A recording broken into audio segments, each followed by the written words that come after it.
അഞ്ചേട്ടാ പറയ്. സേഫേട്ടാ നിങ്ങളെ ഫോൺ എന്ത് ചെയ്യേ?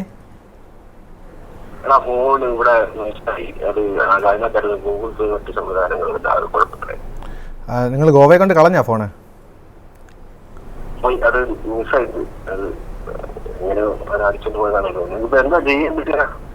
നിങ്ങളിപ്പോ ഗോവയിലല്ലേ ഉള്ളേ?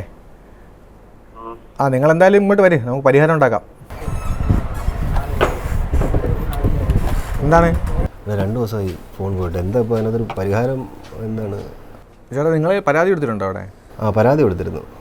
അവിടെ നിന്ന് കലാംകുട്ടെ പോലീസ് സ്റ്റേഷൻ. നമ്മുടെ കലാംകുട്ടെ പോലീസ് സ്റ്റേഷൻ. അത് കൊടുക്കാനുള്ള കാര്യം എന്ന് പറഞ്ഞു കഴിഞ്ഞാൽ നമ്മളൊരു ഗ്രൂപ്പിൽ, നമ്മൾ സുഹൃത്തുക്കളെല്ലാം ഒരു ഗ്രൂപ്പിൽ ഇങ്ങനെ വെറുതെ സംസാരിച്ചപ്പോൾ നമ്മളെ കോഴിക്കോട് റിപ്പോർട്ടർ സലാമില്ലേ, സലാമിൻ്റെ ഒരു സുഹൃത്ത് കാസിം എന്ന് കണ്ടു പറഞ്ഞൊരു ഉദ്യോഗസ്ഥൻ അവിടെ ഉണ്ടെന്ന് പറഞ്ഞാൽ നമ്പർ ഇട്ടെന്ന്.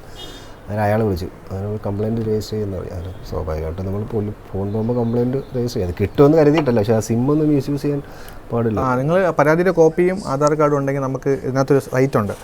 സെൻട്രൽ ഗവൺമെൻറ്റിൻ്റെ ഒരു സൈറ്റാണ്, സെൻട്രൽ എക്യുപ്മെൻറ്റ് ഐഡൻറ്റിറ്റി രജിസ്റ്റർ എന്ന് പറഞ്ഞൊരു സൈറ്റുണ്ട്. ആ സൈറ്റിനകത്ത് നമ്മൾ നമ്മുടെ പരാതിയുടെ കോപ്പിയും ആധാർ കാർഡും വെച്ച് നമ്മൾ രജിസ്റ്റർ ചെയ്ത് കഴിഞ്ഞാൽ നമ്മളെ ഫോൺ ബ്ലോക്ക് ആവും. അപ്പോൾ നമ്മളെ ഡേറ്റാസ് ഒന്നും ചോർന്നു പോകത്തില്ല. പിന്നെ രജിസ്റ്റർ ചെയ്താൽ ഇത് ഗവൺ പോലീസിൻ്റെ സെൻട്രൽ ഗവൺമെൻറ്റിൻ്റെ ആയതുകൊണ്ട് നമുക്ക് ഇന്ത്യയിൽ എവിടെ ഇഷ്ടപ്പെട്ടാലും ഒരു ഫോൺ നഷ്ടപ്പെടുകയാണെങ്കിൽ നമുക്ക് ഈ സൈറ്റിൽ രജിസ്റ്റർ ചെയ്താൽ മതി. അപ്പോൾ നമ്മുടെ ഫോൺ ബ്ലോക്ക് ആവുകയും അത് സേഫായിട്ട് നമ്മളെ ഡേറ്റ സെക്യൂറായി ഇരിക്കുകയും ചെയ്യും. അല്ല, ഇത് എങ്ങനെ തിരിച്ചു കിട്ടുമെന്നൊന്നും കരുതുന്നില്ല. എങ്കിൽ അത് എങ്ങനെ ഇത് കൊടുക്കുമ്പോൾ നമ്മുടെ IMEI നമ്പരും നമ്മുടെ ഫോൺ നമ്പർ, പിന്നെ നമ്മുടെ ആധാർ കാർഡ്, പരാതിയുടെ കോപ്പി, ഇത്രയാണ് നമ്മൾ ഇതിനകത്ത് അപ്ലോഡ് ചെയ്യുന്നത്. ഇത് അപ്ലോഡ് ചെയ്ത് കഴിഞ്ഞാൽ പോലീസിന് ഈസി ആയിട്ട് ട്രാക്ക് ചെയ്യാൻ പറ്റും. ഇപ്പോൾ ഈ ഫോണ് ഇനിയൊരു സിം ഇടുകയോ അല്ലെങ്കിൽ ഫോൺ എവിടെയും നെറ്റ്വർക്കിൽ ആക്ടിവേറ്റ് ആക്കുകയോ ചെയ്യുകയാണെങ്കിൽ അവർക്കത് ട്രാക്ക് ചെയ്യാൻ വളരെ എളുപ്പമായിരിക്കും. Thank you Raj sir, thank you very much. ആരുടെ എംജു? നമ്മളെ ഗോവയിൽ നിന്ന് രാജ് സാർ വിളിച്ചതാണ്. നമ്മുടെ സൈഫാൻ്റെ ഫോൺ കിട്ടി.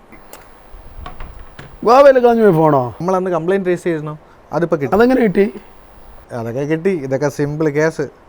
എൻ്റെ പൊന്നളിയ, ഇനി അളിയൻ്റെ തള്ളിമറിച്ചിൽ കാണേണ്ടി വരുമല്ലോ. സേഫേട്ടാ, ഒരു സന്തോഷകാര്യമുണ്ട്. നിങ്ങളുടെ ഫോൺ തിരിച്ചു കിട്ടി, ഗോവയിൽ മിസ്സായത്. ഇതൊക്കെ സിമ്പിൾ കേസ്.